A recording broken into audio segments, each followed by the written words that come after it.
In this video lecture, we will design a RCC dogleg staircase as per IS 456 and SP16 using limit state method of RCC design. Okay, so here design content क्या क्या दिया हुआ है, देखो एक arbitrary data लिए है, उसके बेसिस पे हम लोग डिजाइन करेंगे।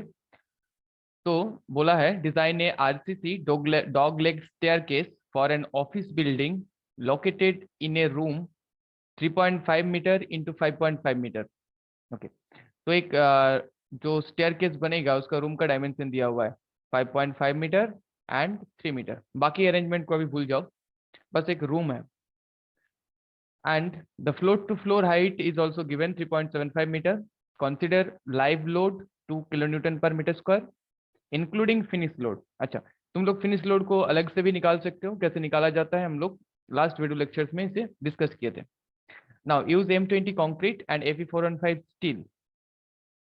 Assume the stair span longitudinally and supported at the end of the landing. Okay, end of the landing ये बहुत ही इंपॉर्टेंट चीज है किसको फाइंड आउट करने के लिए, इफेक्टिव लेंथ को फाइंड आउट करने के लिए। तो क्या बोला है, जो स्टेयर है वो स्टेयर अपना जो लैंडिंग है दोनों साइड पे लैंडिंग, और बोला है assume the landing on both side of the flight, flight का बोथ साइड पे लैंडिंग चाहिए, एज्यूम करने के लिए बोला गया है। ठीक है, तो देख लेते हैं एक बार अरेंजमेंट को। तो क्या बोला है कि जो स्टेयर बनेगा वो लैंडिंग, ये तो लैंडिंग स्लैब दिख रहा है, लैंडिंग बोथ साइड पे लैंडिंग को कंसीडर करने के लिए बोला है, तो बोथ साइड पे हम लोगों ने लैंडिंग को कंसीडर किया। मे बी जनरली जो रेसिडेंशियल बिल्डिंग्स होता है उसमें एक साइड पे लैंडिंग होता है, तो सिमिलर प्रोसेस से ही होगा, बस इफेक्टिवली जब कैलकुलेशन करोगे तब उस जगह पे थोड़ा सा चेंजेस आएगा, वो हम लोग डिस्कस कर लेंगे। तो लैंडिंग है और लैंडिंग के आखिर में ये सपोर्टेड है बीम से, देखो ये प्लान व्यू से दिख रहा है सपोर्टेड है। ओके, तो ये थर्ड केस है जब इफेक्टिव लेंथ निकालेंगे। उसके बाद क्या बोला है, दोनों साइड पे लैंडिंग है एंड तो हमें जो डिसाइड करना है कि 5.5 मीटर में से कितना पोर्शन हम लोग गोइंग रखेंगे, मतलब कितना पोर्शन में स्टेप्स रहेगा और कितना पोर्शन हम लोग लैंडिंग के लिए छोड़ेंगे। तो इस गोइंग को निकालने के लिए पहले हम लोगों को क्या चाहिए, हम लोगों को पर फ्लाइट, और फ्लाइट क्या था, it is the distance between landing to landing, मतलब ये जो डिस्टेंस है uninterrupted series of steps flight, और फ्लाइट के हॉरिजॉन्टल प्रोजेक्शन को हम लोग गोइंग बोलते हैं। तो फ्लाइट निकालने के लिए हम लोगों को क्या चाहिए, पर फ्लाइट पे कितना राइज है, देन पर फ्लाइट पे कितना ट्रेड्स है, देन नंबर ऑफ ट्रेड से ट्रेड जो लेंथ होगा उसको हम लोग मल्टीप्लाई करेंगे। मतलब हमें पूरा अरेंजमेंट को करना है कि कितना पोर्शन लैंडिंग देंगे, ट्रेड का साइज, राइजर का साइज कितना होगा, कितना पोर्शन गोइंग देंगे, ऑल दिस थिंग्स। तो एक एक करके हम लोग डिजाइन को चालू करते हैं। तो स्टेप्स वाइज हम लोग करेंगे। तो स्टेप वन में लिखो design content,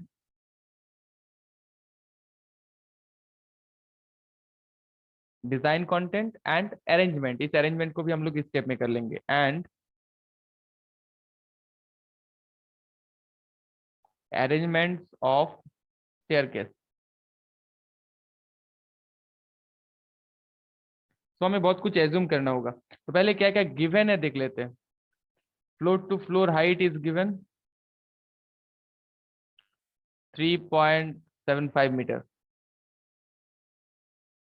so write it down, floor to floor height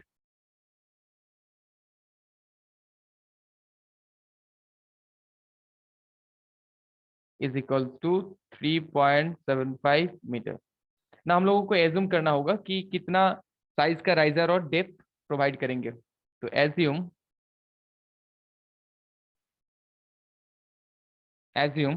से राइज जो नॉर्मली होता है 150 mm को हम लोग यहाँ पे कंसिडर करेंगे, और एक ऑफिस बिल्डिंग है तो कंसिडर कर सकते हैं ट्रेड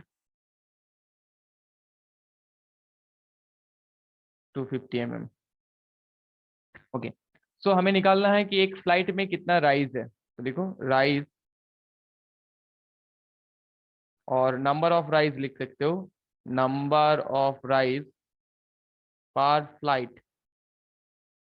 फ्लाइट क्या है, is the distance between the two landing, और it is the length of uninterrupted series of steps, मतलब उसके ऊपर बस स्टेप्स ही रहेगा।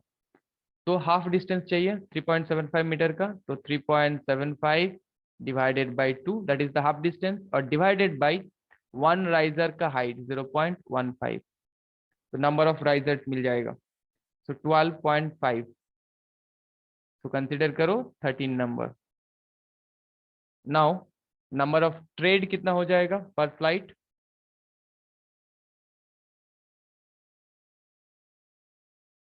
पर फ्लाइट इक्वल्स टू हो जाएगा 13 - 1। ट्रेड क्या जानते हैं हम लोग, राइजर्स -1, क्योंकि जो लास्ट स्टेप होता है वो डायरेक्टली आइदर लैंडिंग पे होता है या फिर स्लैब पे, तो 12 नंबर। ना हम लोग ये जो गोइंग लेंथ है, इस गोइंग लेंथ को हम लोग निकाल सकते हैं कैसे, तो यहाँ पे लिखो गोइंग लेंथ,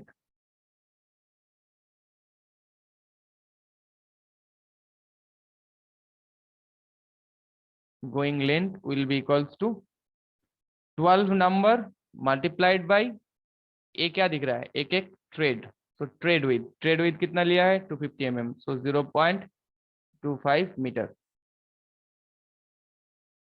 तो ये आया है 3 मीटर। तो मेरा गोइंग पोर्शन मिल गया है कि गोइंग पोर्शन हम लोगों को देना होगा 3 मीटर। तो अभी लैंडिंग निकाल लेते हैं, टोटल 5.5 है, से एज्यूम कर लेते हैं कि दोनों साइड पे हम लोग इक्वल लैंडिंग प्रोवाइड करेंगे, तो हम लोगों को लैंडिंग का साइज भी मिल जाएगा विद, तो यहीं पे हम लोग करते हैं क्योंकि डायग्राम यहीं पे है,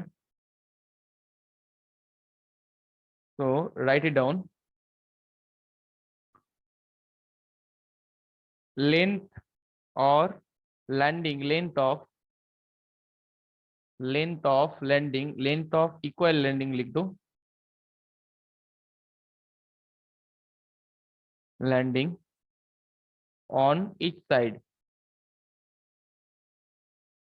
कैसे लेंथ निकाल सकते हैं, टोटल लेंथ था 5.5 मीटर माइनस गोइंग का length 3 metre divided by 2, each side के लिए लैंडिंग का लेंथ मिल जाएगा, तो 1.25 मीटर।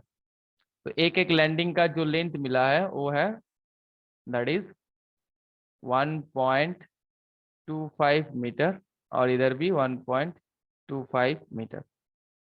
ओके, सो अरेंजमेंट हो गया। ना हम लोगों को इफेक्टिव लेंथ निकालना है। इफेक्टिव लेंथ एज पर IS 456 क्लॉज 33.1C क्या बोल रहा है कि अगर कोई स्टेयर जो लैंडिंग है, लैंडिंग का एंड पे सपोर्टेड है, देन हम लोगों को क्या करना होगा, centre to centre distance between the supports हम लोगों को इफेक्टिव लेंथ निकालना होगा। तो this centre to centre distance between the supports, ये चाहिए हम लोगों को एज ए इफेक्टिव लेंथ। तो ये हम लोग आसानी से निकाल सकते हैं, 5.5 प्लस सपोर्ट विथ 0.25, सो लिखो step 2 calculation of effective length. तो यहाँ पे लिखो as the stair span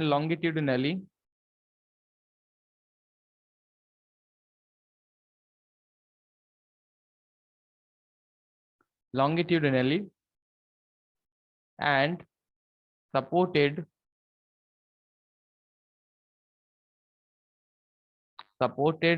at the end of the landing। तो कहाँ से मिला, एज पर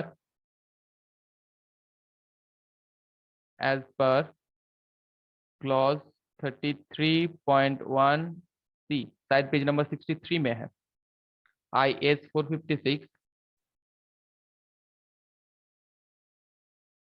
2000 क्या है, effective length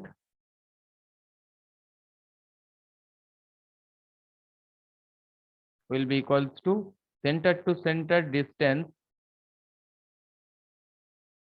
between these supports।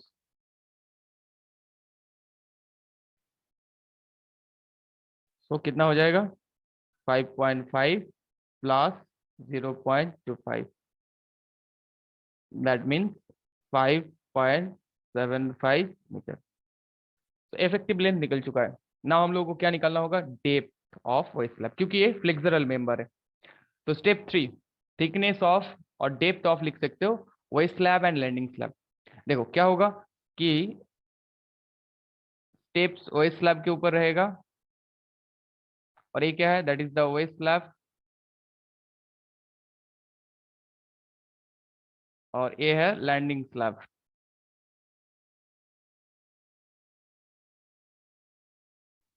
तो जब लोड आएगा तो लैंडिंग स्लैब कैसे डिफ्लेक्ट करेगा, लैंडिंग स्लैब इस तरीके से डिफ्लेक्ट करेगा, और वह स्लैब भी इस तरीके से डिफ्लेक्ट करेगा। तो हमें डेप्थ निकालना है, फ्लेक्सुरल मेंबर है तो डेप्थ हम लोगों को निकालना होगा। तो डेप्थ निकालने के लिए जो स्टेयर है ये हम लोग एज ए वन वे स्लैब डिजाइन करेंगे। तो हम लोग L/D रेशियो को assume L effective bye D ratio को 25 to 30 कंसिडर करेंगे। तो से 25 हम लोग कंसिडर करेंगे, 25 के आसपास कंसिडर करना तो सेफ होगा और कुछ नहीं। बाकी बाकी ट्रायल में देखना होगा। तो एल इफेक्टिव हम लोगों को मिल चुका था, कितना था 5.75, तो 5750 divided by D is equals to 25। तो D will be equals to कितना आ रहा है, कैलकुलेट करके देखो 230 mm।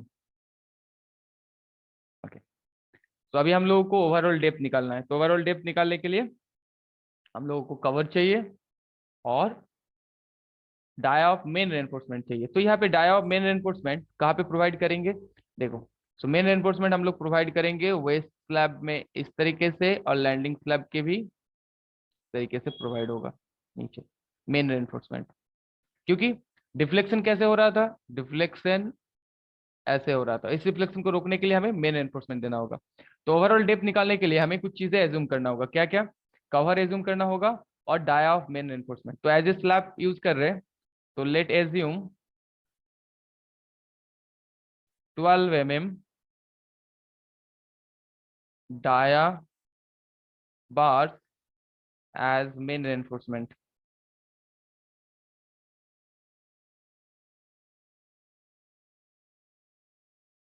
And up to 12 mm bar को यूज कर पाएंगे तो फ्रॉम टेबल 16 IS 456 क्या बोल रहा है, 5 mm तक हम लोग रिड्यूस कर सकते हैं। मतलब हम लोग 15 mm को कंसिडर करेंगे, कोई कोई 20 mm को भी कंसिडर कर सकते हो, no problem. Clear cover is equals to 15। ऐसे 20 होता है, बट नीचे नोट में क्या लिखा हुआ है कि हम लोग 5 mm तक रिड्यूस कर सकते हैं। हो गया। तो overall depth D is equals to कितना हो जाएगा, 230 प्लस 15 प्लस 12/2, तो 251 mm। ओके, सो 250 कंसिडर कर सकते हो तुम लोग, नो प्रॉब्लम। और यहाँ पे क्लियर कवर मैंने 15 लिया, तुम लोग 20 ले सकते हो। मैंने मोस्ट इकोनॉमिकल सेक्शन के तौर पे अगर डिजाइन करेंगे तो जो कोड सेज कि जितना कम कर सकते हैं with in the permissible limit हम लोग कम कर सकते हैं ना। अभी हम लोगों को क्या चाहिए, बेंडिंग मोमेंट और स्टेयर फोर्स निकालना होगा। तो उससे पहले लोड चाहिए। तो ये जो गोइंग पोर्शन है, ये जो फ्लाइट का गोइंग पोर्शन है, इसमें लोड मतलब हम लोगों को हॉरिजॉन्टल प्रोजेक्शन में लोड चाहिए, ए इफेक्टिव लेंथ था। तो लैंडिंग के लिए लोड अलग आएगा दोनों साइड से लैंडिंग के लिए। देन क्या मिलेगा हम लोगों को, ये जो गोइंग पोर्शन है, हॉरिजॉन्टल में गोइंग पोर्शन बोलते हैं, गोइंग लैंडिंग लैंडिंग। हमें लेंथ मिल चुका है, गोइंग का लेंथ है, लिख देते हैं यहाँ पे, गोइंग का लेंथ है तुम्हारा 3 मीटर, और लैंडिंग का जो लेंथ मिला था हम लोगों को 1.25 मीटर करके।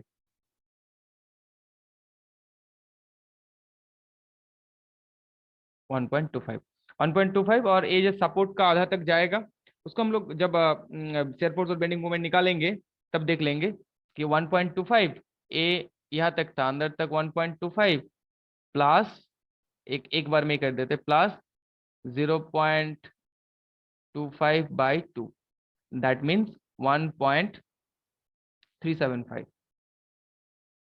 ये भी 1.375 कर दो। ना हमें क्या चाहिए, ये जो लोड चाहिए होगा, से मान लो कि ये W1 नाम दिया, W1 इज इक्वल्स टू कितना होगा, और ये W2 और W2 कितना होगा, राइट। ओके, सो लोड निकालना होगा। तो लोड क्या होगा, गोइंग पे लोड अलग होगा, गोइंग पे स्टेप्स का लोड आएगा, वेट स्लैब का लोड आएगा, और लैंडिंग पे बस सेल्फ वेट आएगा और लाइव लोड। सो एक एक करके लोड कैलकुलेट करते हैं। तो load calculation, next step, step 4। तो लोड हम लोग क्या क्या करेंगे, पहले लोड ऑन गोइंग करेंगे,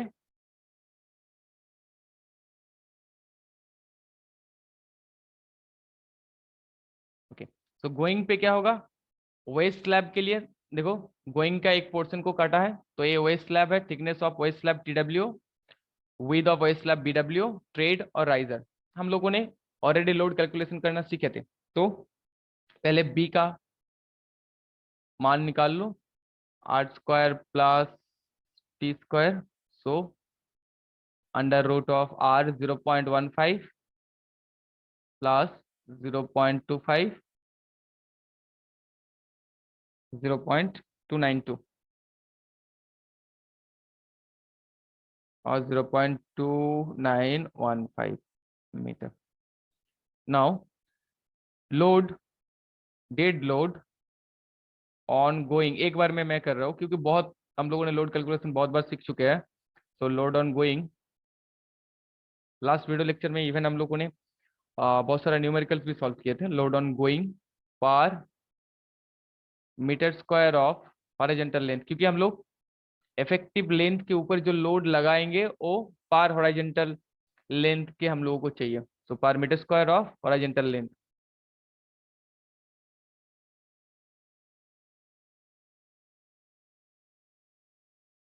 कितना होता है, स्टेप्स का भी चाहिए, वेस्ट स्लैब का भी चाहिए। तो एक बार में लिखते हैं, पहले वेस्ट स्लैब को लिखो, BW into TW plus half into R into T, right, multiplied by 25, ए आया पार मीटर में, then again divided by T per metre, और जुड़ गया मतलब किलोन्यूटन पर मीटर स्क्वायर हो गया। सो या किलोन्यूटन पर मीटर स्क्वायर। ना put all this values, BW का वैल्यू कितना था, 0.2915 into TW, thickness of waist slab, देखो टोटल थिकनेस कितना निकला, D, यही तो है थिकनेस ऑफ D जो हम लोग बता रहे थे टोटल, यही तो है थिकनेस ऑफ वेस्ट स्लैब। तो इधर लिख लो TW, total thickness of waist slab. तो 251 लिए है तो 251 को ही कैलकुलेट कर लो अभी, प्लस हाफ इंटू, मीटर में बिठा रहे हैं, तो 0.15 इंटू 0.25 इंटू ब्रैकेट क्लोज 25/0.25। तो कैलकुलेट करो, ए शायद आएगा 10.37, 10.37 किलो न्यूटन पर मीटर स्क्वायर हॉरिजॉन्टल लेंथ पे। तो ए डोड लोड गोइंग पे आया, देन गोइंग पे लाइव लोड भी आएगा obviously. So live load on going,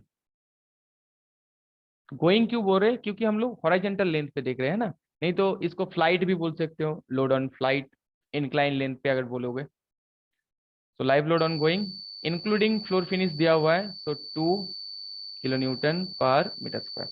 अगर फ्लोर फिनिश को अलग से कैलकुलेट करोगे तो निकाल सकते हो, नो प्रॉब्लम। सिखा दिया था कि थिकनेस को कंसिडर करो और उसका जो यूनिट वेट है उससे मल्टीप्लाई करो, देन पर मीटर स्क्वायर में अगर चाहिए तो ट्रेड से डिवाइड कर दो, तो लाइव लोड मिला। Now total load on going,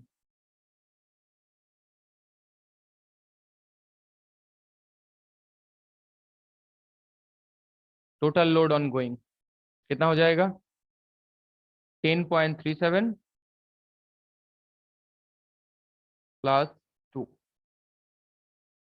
तो 12.37 किलो न्यूटन पर मीटर स्क्वायर। नाउ एक कैरेक्टरिस्टिक लोड है, फैक्टर्ड लोड चाहिए हमें, factored load on going, dead load और लाइव लोड कॉम्बिनेशन है और लिमिट स्टेट से हम लोग कर रहे हैं, तो कितना, फैक्टर ऑफ सेफ्टी 1.5 इंटू 12.37, तो 18.55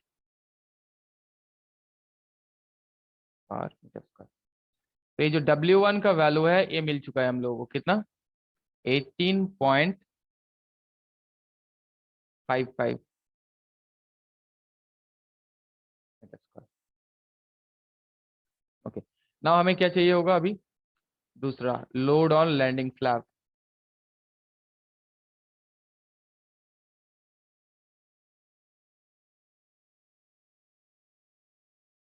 तो लैंडिंग स्लैब पे कोई स्टेप्स नहीं है, बस इसका खुद का सेल्फ वेट।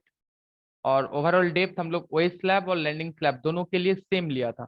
यहाँ पे लिख लेना कि ये जो डेप्थ, ओवरऑल डेप्थ निकला है, दिस इज एज्यूम दोनों के लिए, ओएस स्लैब और लैंडिंग स्लैब, क्योंकि अलग नहीं किया जाता है। लैंडिंग स्लैब में लोड कम आ रहा है, जो ओएस स्लैब का जो थिकनेस दिया जाता है वही लैंडिंग स्लैब में भी प्रोवाइड किया जाता है। ऐसा नहीं है कि उसको कम किया जाता है, हालांकि हम लोग कम कर सकते हैं। तो इसका खुद का सेल्फ वेट आएगा बस। तो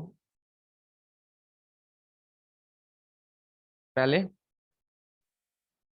self weight of landing slab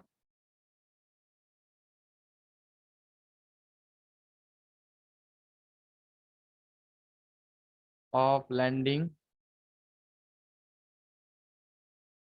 slab. तो क्या है ओवरऑल थिकनेस? ओवरऑल थिकनेस कितना है? 251 मिलीमीटर था, मीटर में कर लिया, इंटू 25 किलो न्यूटन पर मीटर स्क्वायर। तो ये आएगा 6.275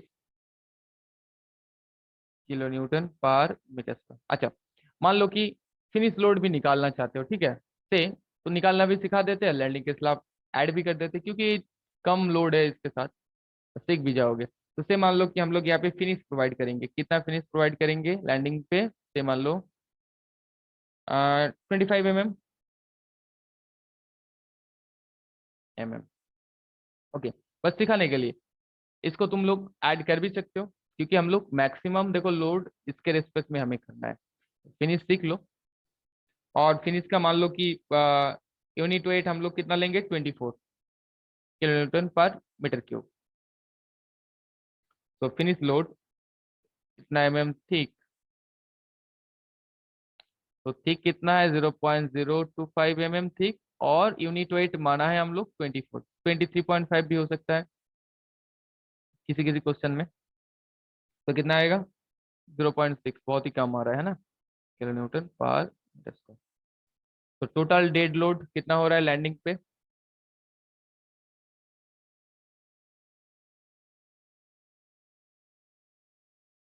load on landing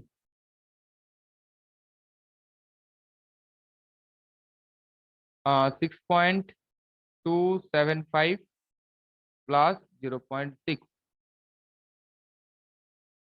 6.875 kilo newton पर मीटर स्क्वायर। ये 0.6 तुम लोग ऐड कर भी सकते हो, नहीं भी कर सकते हो, क्योंकि ये जस्ट सिखाने के लिए बोला है।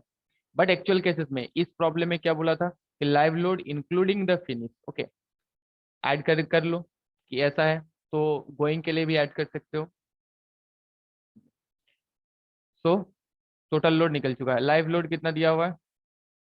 इसके लिए भी लाइव लोड सेम ही रहेगा, क्योंकि उसमें भी तो पीपल्स जाएगा, है ना।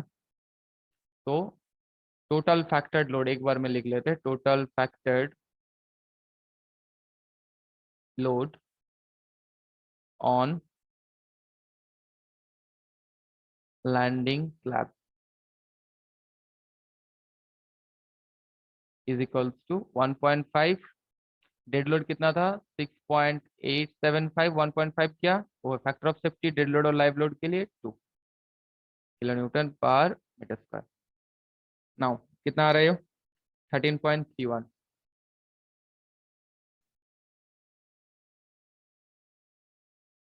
किलो न्यूटन पर मीटर स्क्वायर। तो दोनों के लिए, लैंडिंग और जो वही स्लैब मतलब गोइंग है, उसके लिए हम लोगों ने फैक्टर लोड निकाल लिया।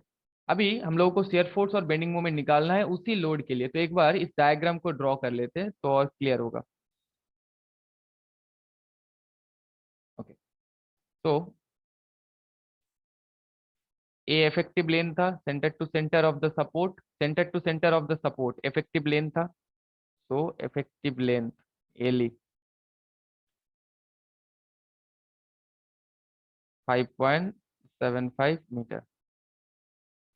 यहाँ पे गोइंग पोर्शन था, गोइंग पोर्शन पे लोड से मान लो लोड आ रहा था, अभी अभी जो निकला गोइंग पोर्शन पे कितना लोड आया 18.55, 18.55 किलो न्यूटन पर मीटर स्क्वायर। और गोइंग पोर्शन का जो लेंथ है वो है 3 मीटर। और ये जो लैंडिंग है, लैंडिंग पे लोड कितना आ रहा है, दोनों लैंडिंग पे लोड आ रहा है 13.31, जो निकाला हम लोगों ने किलो न्यूटन पर मीटर स्क्वायर। इधर भी उतना ही आ रहा है 13.31 किलो न्यूटन पर मीटर स्क्वायर। ना ये जो डिस्टेंस कितना हो जाएगा, ये है तुम्हारा लैंडिंग का with plus half support with, तो 1.375 निकला था, 1.375 मीटर। 1.25 था लैंडिंग के लिए और हाफ सपोर्ट 250/2, तो ऐड करके हुआ 1.375। इधर भी 1.375 है, टोटल ऐड करके देख लो 5.75 भी आएगा। तो हमें क्या करना है, हमें चाहिए अभी शेयर फोर्स और बेंडिंग मोमेंट निकालना है, क्योंकि उसी बेंडिंग मोमेंट के रिस्पेक्ट पे हमें रेइंफोर्समेंट को निकालना होगा और शेयर फोर्स को चेक करना होगा, और उसी मोमेंट के रिस्पेक्ट में हमें डेप्थ भी चेक करना होगा। तो बेंडिंग मोमेंट निकालना है, तो स्टेप 5 ही होगा ना, हाँ।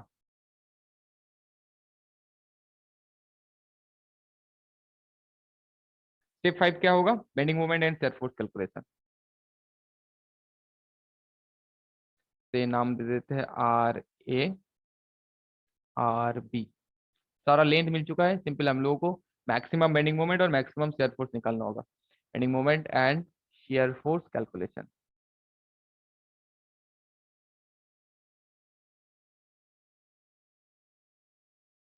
सो मैक्सिमम बेंडिंग मोमेंट कहाँ पे होगा, ऑब्वियसली सेंटर पे होगा maximum bending moment, no doubt. और मैक्सिमम शेयर फोर्स कहाँ पे होगा, सपोर्ट पे, सिंपली सपोर्टेड बीम हुई थी यूडीएल, तो ऑब्वियसली सपोर्ट पे होगा। तो से और सिमेट्रिक सेक्शन है तो डायरेक्टली हम लोग आर ए आर बी का वैल्यू निकाल सकते हैं, तो R A is equals to R B, symmetric section है, इज इक्वल्स टू ऊपर से जितना लोड आ रहा है डिवाइडेड बाई 2। ऊपर से कितना लोड आ रहा है, दोनों लैंडिंग पे 13.31, कितना डिस्टेंस तक ये लोड आ रहा है 1.375, दोनों साइड पे है, तो मल्टीप्लाइड बाई 2 प्लस गोइंग का जो लोड है 18.55, कितना डिस्टेंस तक वो स्प्रेड किया हुआ है 3 मीटर तक, डिवाइडेड बाई 2, आधा आधा लेगा दोनों सपोर्ट। सो कैलकुलेट करो कितना आ रहा है बताओ, 46.6 kilo newton. Okay, now maximum bending moment निकालना होगा, तो मैक्सिमम बेंडिंग मोमेंट सेंटर पे होगा, so maximum bending moment, so ये हो गया मैक्सिमम शेयर फोर्स का value, so V max is equals to that, और वी यू डायरेक्टली लिख सकते हो क्योंकि ऑलरेडी हम लोग लोड को फैक्टर कर दिए थे। V U is equals to 46.62 kilo newton. 1 metre with को कंसिडर कर लो, नहीं तो किलो न्यूटन पर मीटर यहाँ पे लिखना होगा। Okay, now maximum bending moment at the centre,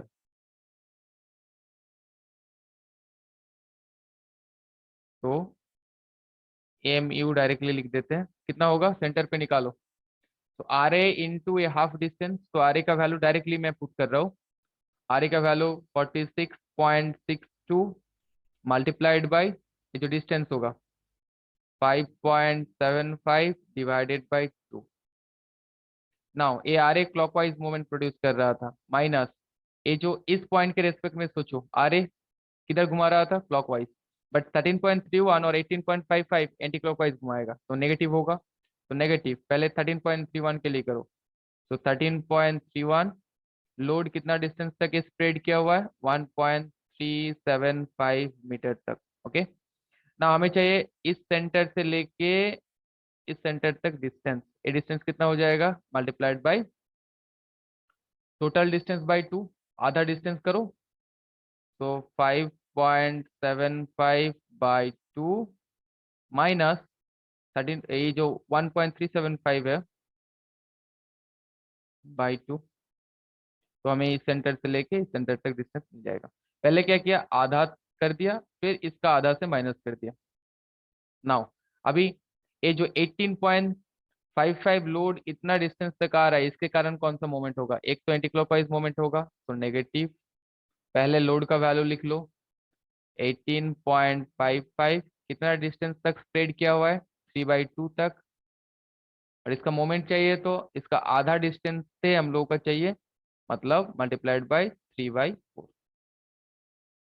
बस, simple surface and bending moment बहुत बार हम लोग किया है। तो कितना आ रहा है देखो, 134.0325 माइनस 40.03, कैलकुलेशंस को चेक करना है एक बार, माइनस 20.86 किलो न्यूटन मीटर पर मीटर। तो ये आएगा 73, ए म्यू आया 73.133 किलो न्यूटन मीटर पर मीटर। सो हम लोगों को मैक्सिमम शियर फोर्स और मैक्सिमम बेंडिंग मोमेंट मिला। नाउ इस मैक्सिमम बेंडिंग मोमेंट के रेस्पेक्ट में हम लोगों को मेन रेनफोर्समेंट को डिजाइन करना होगा एंड डेप्थ को भी चेक करना होगा। तो next step should be our calculation of area of steel. तो एरिया ऑफ स्टील कैलकुलेट करने से पहले इस चीज को पहले समझ लेते हैं कि एरिया ऑफ स्टील कहाँ पे लगेगा और किसको मेन स्टील बोलेंगे और किसको डिस्ट्रीब्यूशन स्टील बोलेंगे। तो पहले जो नीचे ये जो दिख रहा है ब्लू वन जो मैंने ड्रॉ किया था, ये मेन स्टील, क्योंकि इस डायरेक्शन में ए डिफ्लेक्ट होगा इसीलिए, या फिर ए। डिस्ट्रीब्यूशन स्टील कैसे बिछाया जाएगा, इसके ऊपर ट्रांसवर्स डायरेक्शन में। मतलब ये तो स्टेयर तुम्हारा कैसा है, 3 डायमेंशन में अगर देखोगे तो ये ऐसा दिखेगा, ध्यान से देखते जाओ ना, ऐसा दिखेगा। लास्ट स्लाइड में हम लोग देखे भी थे। तो मेन रेनफोर्समेंट कैसे दिखेगा, मेन रेनफोर्समेंट पहले नीचे, ये जो ब्लू वंस दिख रहा है ऐसे करके नीचे जाएगा, ब्लू वंस ऐसे सॉर्ट ऑफ, है ना। उसके ऊपर डिस्ट्रीब्यूशन रेनफोर्समेंट जाएगा लॉन्गिट्यूडनल डायरेक्शन में, ऐसे करके। तो हमें मेन रेनफोर्समेंट को भी डिजाइन करना होगा और distribution reinforcement one way slab type हम लोग डिजाइन कर रहे हैं, तो मिनिमम रेनफोर्समेंट को एज ए डिस्ट्रीब्यूशन रेनफोर्समेंट ऐसे प्रोवाइड करेंगे। जब डिटेलिंग करेंगे तब इस डायग्राम को देखेंगे। तो मेनली मेन रेनफोर्समेंट चाहिए, ये नीचे वाला मेन लॉन्गिट्यूडनल रेनफोर्समेंट कितना क्वांटिटी का चाहिए, डिजाइन करना होगा, देन डिस्ट्रीब्यूशन रेनफोर्समेंट। ओके, तो एक एक करके करते हैं। तो स्टेप 5 था, नाउ स्टेप 6।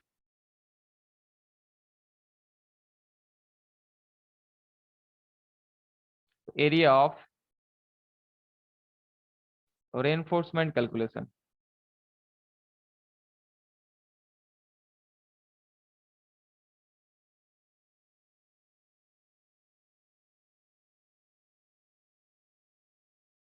ओके, सो पहले एक एक करके करेंगे। ए नाम दे दो पहले, a area of main reinforcement.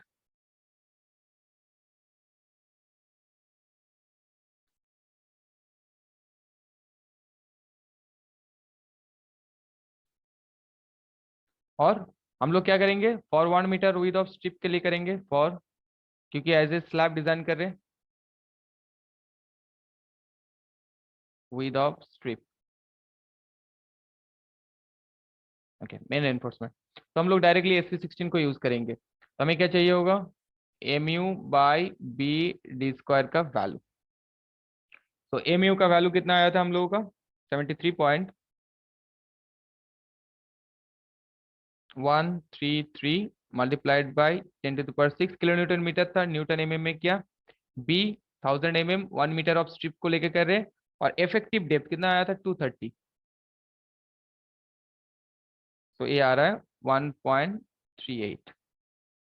Now mu/bd² and, तो इसे नियरली ले लो 1.4, क्योंकि SP16 को यूज करेंगे हम लोग, या फिर रेनफोर्समेंट कैलकुलेशन करने के लिए तुम लोग अंडर रेनफोर्स सेक्शन का जो फॉर्मूला है उसे यूज कर सकते हो, या फिर और भी एक फॉर्मूला बता दिया था 0.5 F I by F C के ब्रैकेट में under root of 1 - 4.6 M U by B D square, इस फॉर्मूला से भी कर सकते हो। एंड कंक्रीट हम लोगों का था M20 कंक्रीट, तो कौन सा पेज में मिलेगा? पेज नंबर 48 ऑफ SP16 हम लोगों को कॉरस्पॉन्डिंग पीटी का वैल्यू मिलेगा। पीटी तो चलो देख लेते हैं। इसे याद रखो, M U by B D square 1.4 हम लोग लिए।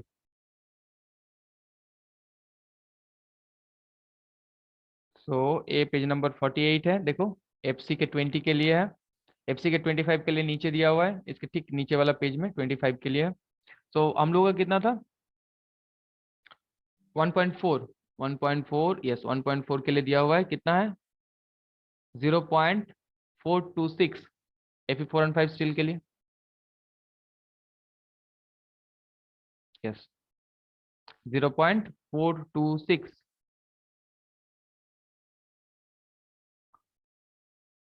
1.4, 0.426 याद रखो, ठीक। सो पीटी मिल चुका है हम लोगों को, तो corresponding PT is equals to 0.426। Now PT is equals to हम लोग क्या जानते हैं? S T by B D into 100 is equals to 0.426। Now S T निकाल लो, 0.426 into 1000 into 230 divided by 100 mm², कितना आ रहा है? 979 something. So S T is equals to 979.8 mm²। 12 mm का बार हम लोगों ने यूज किया था एज ए मेन एनफोर्समेंट, तो स्पेसिंग निकाल लो। सो प्रोवाइड, हम लोगों ने ऑलरेडी प्रोवाइड कर दिए, provide 12 mm dia bar as main reinforcement. Okay, सो स्पेसिंग कितना प्रोवाइड करना होगा?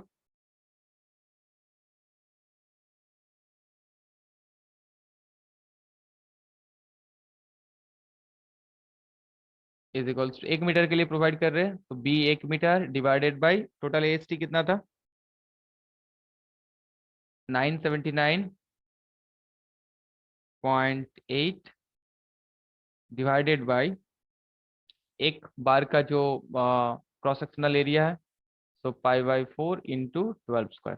क्या किया हम लोग को? 1 मीटर विथ के लिए निकाल रहे थे, तो 1 मीटर विथ में 979.8 mm² रेनफोर्समेंट को देना है, तो हम लोग 979.8 को एक रेनफोर्समेंट का क्रॉस सेक्शनल एरिया से डिवाइड कर दिया, तो नंबर ऑफ बार मिल गया, तो length divided by number of bar gives you the spacing. तो स्पेसिंग कितना हो रहा है? 115.42 mm।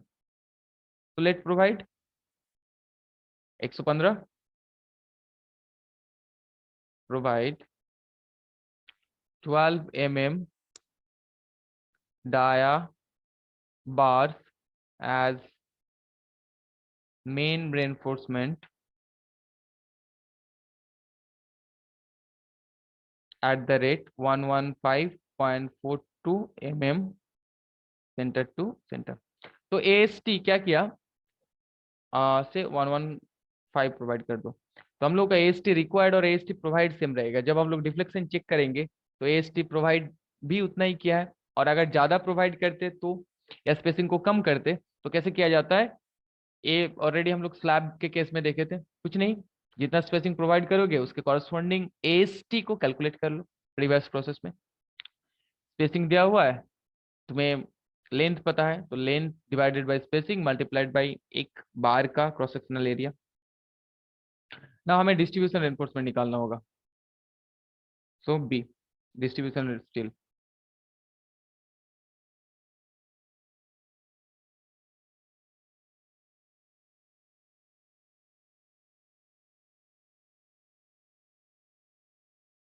Distribution reinforcement.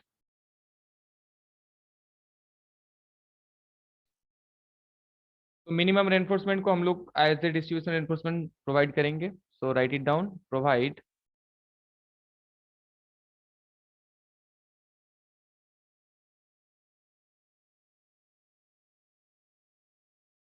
minimum reinforcement as distribution still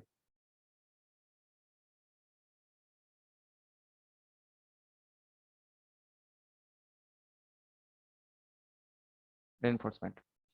सो मिनिमम रेनफोर्समेंट कितना होता है? 0.12% of cross sectional area. So 0.12 divided by 100 into B कितना था? 1000। और ओवरऑल डेप्थ 251 mm²। सो कैलकुलेट करो, 301.2 mm²। से 10 mm का बार प्रोवाइड करते हैं as a distribution bar. So let provide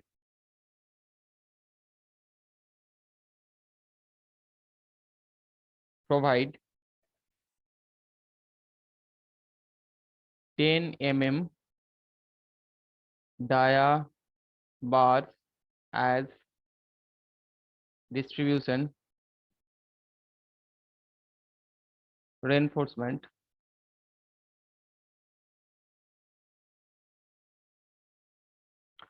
तो स्पेसिंग कितना हो जाएगा? 1 मीटर में हम लोग दे रहे 1000 डिवाइडेड बाई कितना एरिया ऑफ स्टील है? 301.2 डिवाइडेड बाई एक स्टील का क्रॉस सेक्शनल एरिया।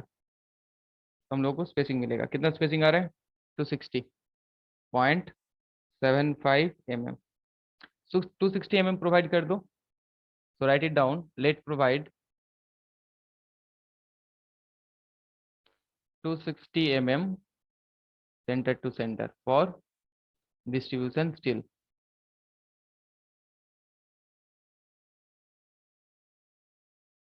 तो स्टेयर का जो थिकनेस है वो स्लैब, लैंडिंग स्लैब थिकनेस निकाल लिए। स्टील कितना चाहिए होगा वो भी निकाल लिए ना। हम लोग को चेक करना होगा, राइट। तो पहला जो चेक है डेप्थ के लिए, जो बेंडिंग मोमेंट निकाला, सो चेक्स लिखो। कौन सा स्टेप होगा ये? स्टेप 7। हम लोग 3 चेक करेंगे। पहले बेंडिंग मोमेंट के लिए कितना डेप्थ चाहिए, डेप्थ चेक। सो ए, फिर deflection check and shear check. So check for depth for bending.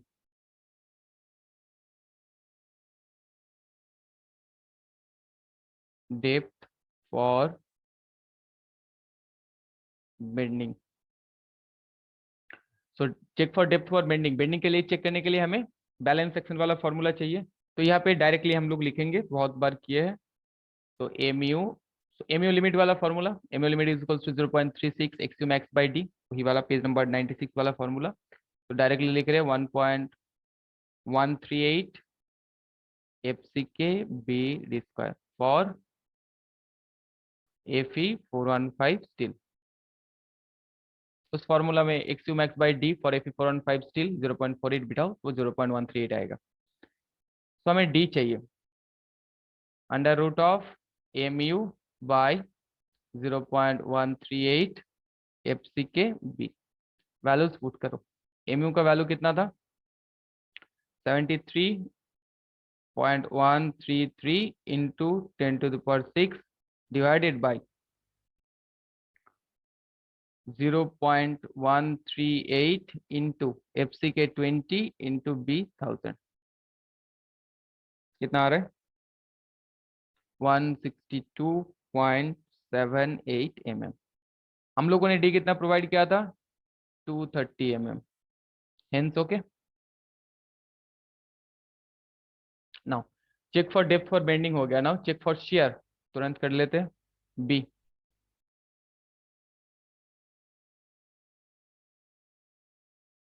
Share. Shear के अगेंस्ट में चेक करना होगा। नाउ पहले शेयर स्ट्रेस चेक करना होगा। इंड्यूस शेयर स्ट्रेस, और इंड्यूस शेयर स्ट्रेस कहाँ पे है? Clause 40.1 IS 456।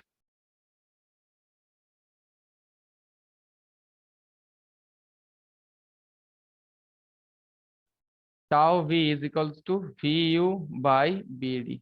That is the induced shear stress. Tau V क्या है कि वो जो वी यू जो शेयर फोर्स आ रहा था उसके कारण शेयर स्ट्रेस उस शेयर में जनरेट हो रहा है। तो यहाँ पे लिख सकते हो इंड्यूस्ड शेयर स्ट्रेस। तो वी यू का वैल्यू कितना आया था 46.62 इंटू 10 क्यू किलो न्यूटन था। न्यूटन में क्या बी कितना है 1000 mm, डी 230, तो 0.2 न्यूटन पर mm²। ना हम लोगों का पीटी परसेंटेज ऑफ स्टील कितना था 0.426। ना हम लोगों को क्या निकालना होगा टाउ सी निकालना होगा। सो फ्रॉम टाउ सी का वैल्यू कहाँ पे मिलेगा table number 19 of IAS 456 2000 for PT. Table number 19 में 0.426 के लिए नहीं है 0.5 के लिए है। तो 0.5 के लिए चेक करें हम लोग। तुम लोग जाओ टेबल 19 में और चेक करो। बहुत बार हम लोग चेक किए तो अभी उधर नहीं जाएंगे, डायरेक्टली वैल्यूज लिखते हैं। 0.5 के लिए ऑलरेडी प्रोवाइडेड है tau C 0.5 and for M20 concrete tau C is equals to जो प्रोवाइडेड है वो है 0.48 और हमें के का वैल्यू चाहिए। तो एक बार चलते हैं, चलो कोड में देख लेते हैं। पहले हम लोग टेबल नंबर 19 में जाएंगे, राइट टेबल नंबर 19। तो टेबल नंबर 19 में हम लोग 0.5 के कॉरस्पॉन्डिंग लिए 0.48। ओके, नाउ हमें क्या चाहिए होगा के का वैल्यू, क्योंकि स्लैब के लिए जो डिजाइन शेयर स्ट्रेस है वो होता है के टाउ सी और उसका वैल्यू दिया हुआ है क्लॉज 40.2.1.1। तो के का वैल्यू डिपेंड करता है ओवरऑल डेप्थ के ऊपर। तो हम लोग का ओवरऑल डेप्थ कितना लिया था 250 mm। सो 250 mm के लिए कितना लेंगे राइट 250 mm 1.1 दिया हुआ है। तो वहां पे जाके लिखो कि क्या लिखना होगा टाउ सी तो मिला 0.48। नाउ फ्रॉम क्लॉज, कौन सा क्लॉज था 40.2.1.1 IAS 456 design shear stress for slab के टाउ सी। और के का वैल्यू हम लोगों ने क्या लिया था K is equals to 1.1 for D is equals to 250 mm, उसी टेबल में मिला। तो 1.1 मल्टीप्लाइड बाई 0.48 कितना आ रहा है देखो 0.528। तो ए क्या है के टाउ सी कि स्लैब इतना सह सकता है। इंड्यूस कितना हो रहा है 0.2। तो this is very very greater than tau V. Hence okay, slab खुद ही सह लेगा, कोई स्टीरअप वगैरह जरूरत नहीं है। ओके, अगर सह नहीं पता डेप्थ को बढ़ाना पड़ता और एनफोर्समेंट को भी बढ़ाना पड़ता। ओके, चेक फॉर शियर हो गया। Now see check for deflection.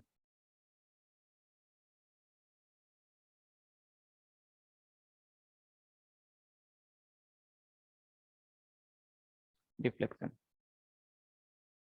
So पहले हम लोगों को क्या चाहिए होगा L/D प्रोवाइडेड। तो हम लोगों को फिगर 4 में जाना होगा मॉडिफिकेशन फैक्टर के लिए, right.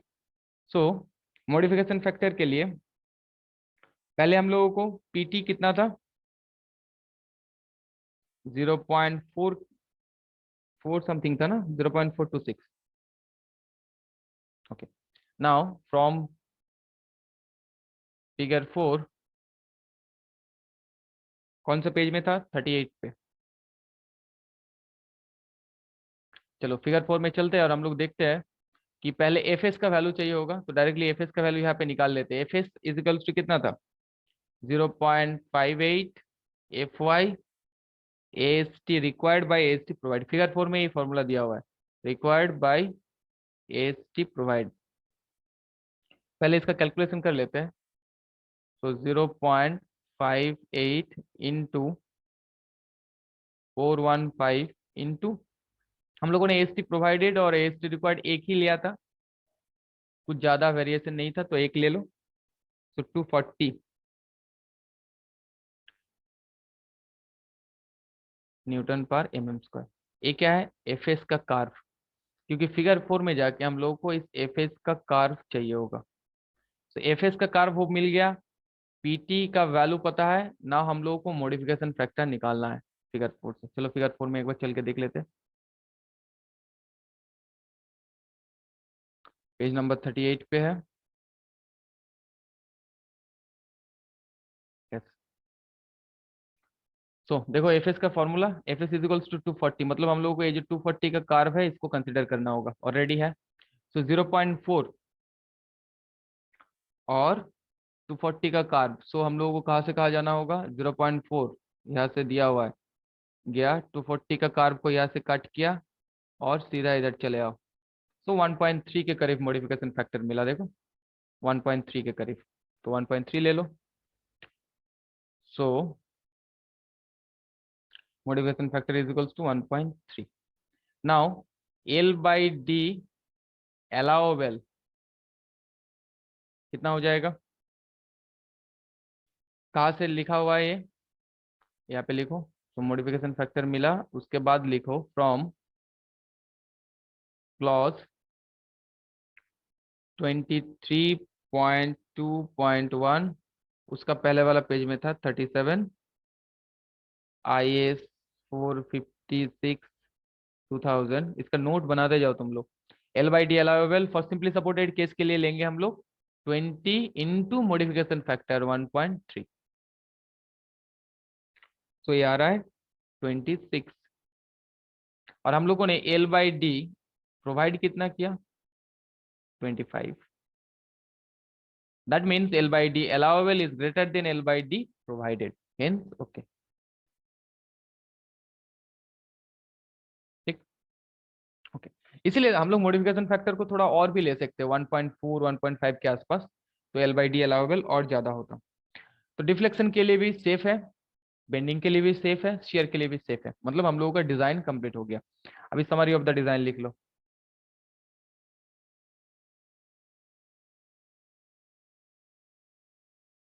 Summary of the design,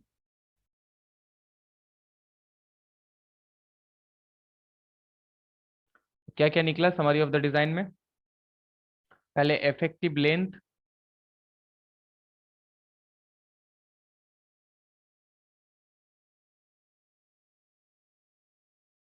is equals to 5.75 metre, riser और राइज का साइज 150 mm, थ्रेड का साइज प्रोवाइड किया 250 mm, thickness of waist slab and landing slab,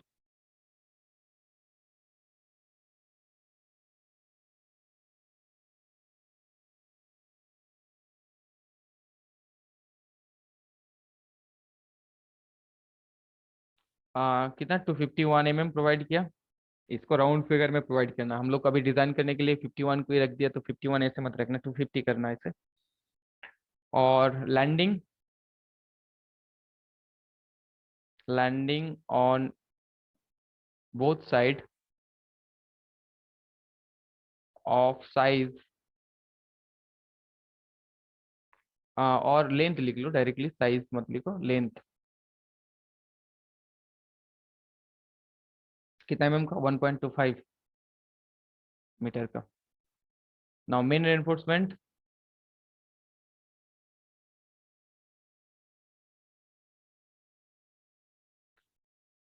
12 mm at the rate 115 center to center, distribution reinforcement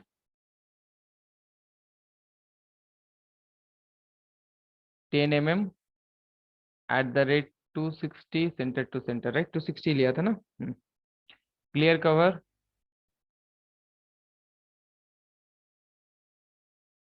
15 mm, concrete and steel Fe4 and 5.